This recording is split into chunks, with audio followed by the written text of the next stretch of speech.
श्रीस्तनाभरणं तेजः श्रीरंगे शयमाश्रये चिंतामणिमिवोद्वान्तमुत्संगेऽनन्तभोगिनः। देवराज जी का यह प्रश्न है कि तुलसी माला और रुद्राक्ष माला को एक साथ ग्रहण कर सकते, धारण कर सकते हैं कि नहीं। अब इसमें भी कौन से अधिकारी के लिए प्रश्न कर रहे हैं ये। वैष्णवागमों में उक्त नियमों से दीक्षित कोई वैष्णव अधिकारी है अथवा शैवागमों से दीक्षित, शैवागम के प्रक्रिया से दीक्षित शैव अधिकारी है या स्मार्त अधिकारी है। शैवागम से दीक्षित अधिकारियों के लिए तुलसी माला अनिवार्य नहीं है। पुराणों में यद्यपि तुलसी को सभी के लिए कहा गया है, लेकिन जिनका सिद्धांत, जिनकी मान्यता शैवागमों के अनुसार है, उनके लिए रुद्राक्ष पर्याप्त है। और वैष्णवागमों के नियमानुसार दीक्षित जो अधिकारी हैं, वैष्णवजन हैं, उनके लिए तुलसी माला पर्याप्त है। जो स्मार्त अधिकारी हैं वो हरि और हर में भेद नहीं करते हैं, सिद्धांत ही ऐसा है स्मार्तों में।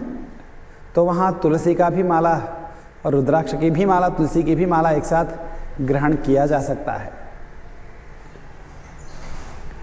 ऐसे एक साथ ग्रहण न किया जाए ऐसा कोई वचन मुझे अभी तक दिखने को नहीं मिला है।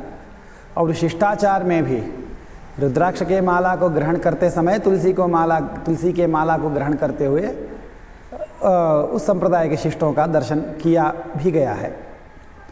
इसलिए तुलसी और रुद्राक्ष के माला दोनों को एक साथ धारण करने में आपत्ति कोई नहीं है, यही समाधान है। अब लेकिन यह है कि दोनों को एक साथ धारण करे या किसी एक माला को धारण करे, लेकिन माला को धारण करके, माला माने बहुत सारे दानों से बना हुआ समूह है, उसको माला हम बोलते हैं। माला बोलते ही उसमें अनेकता रहती है, अनेक दाने होने चाहिए तब वो माला है। अब आपने माला धारण किया है, फिर आप भगवान का सामुख्य न करके, भगवान के अपने सन्निधि का अनुभव न करके, भगवान की उपासना न करके संसार की ही उपासना करने लग जाएं, संसार के ही चिंतन करने लग जाएं, किसी की चुगली करने लग जाएं, सिनेमा देखने लग जाएं, मोबाइल देखने लग जाएं, उसमें अनेक प्रकार के देश विदेश के अनेक समाचार देखने लग जाएं, किसका बर्थडे क्या है, कब मना रहे हैं, किसकी सालगिरह है, किसकी शादी हुआ है, ये सब देखने लग जाएं और प्रपंचों की बातों में ही अपने मन बुद्धि इंद्रियों को उलझा के रखना है। अब फिर आपने रुद्राक्ष या तुलसी के माला को धारण किया है तो ये उचित नहीं है। आपको रुद्राक्ष और तुलसी के माला को धारण करके, वो सब तुलसी जी भगवान की सखी हैं और रुद्राक्ष शंकर जी का ही अंश है, तो उनको धारण करने के बाद आपको भगवान का सामुख्य करते रहना चाहिए। शालग्राम जी को गोदी में रख के अपने हाथ में पकड़ के आप झूठ नहीं बोलते हैं, मनमर्जी के काम नहीं करते हैं, सात्विक रहने की चेष्टा करते हैं। गंगा जी में डूब करके भी आप सात्विक रहने की ही चेष्टा करते हैं। दूसरे समय पाप किया भी हो, करते भी हो, तो भी गंगा के जल में खड़े होकर कुश को हाथ में धारण करके, हाथ में शालिग्राम के श्री विग्रह को रख के, गीता जी का स्पर्श करके, हम लोगों की एक मान्यता है, एक विश्वास है कि हम यथासंभव हम पाप करने से बचे।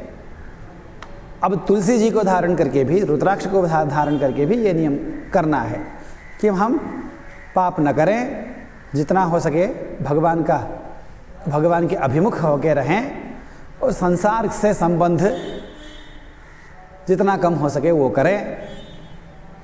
और प्रश्न का जो मुख्य उत्तर है कि तुलसी और रुद्राक्ष के माला को धारण कर सकते हैं क्या, तो स्मार्त लोग कर सकते हैं। श्रीमते रामानुजाय नमः।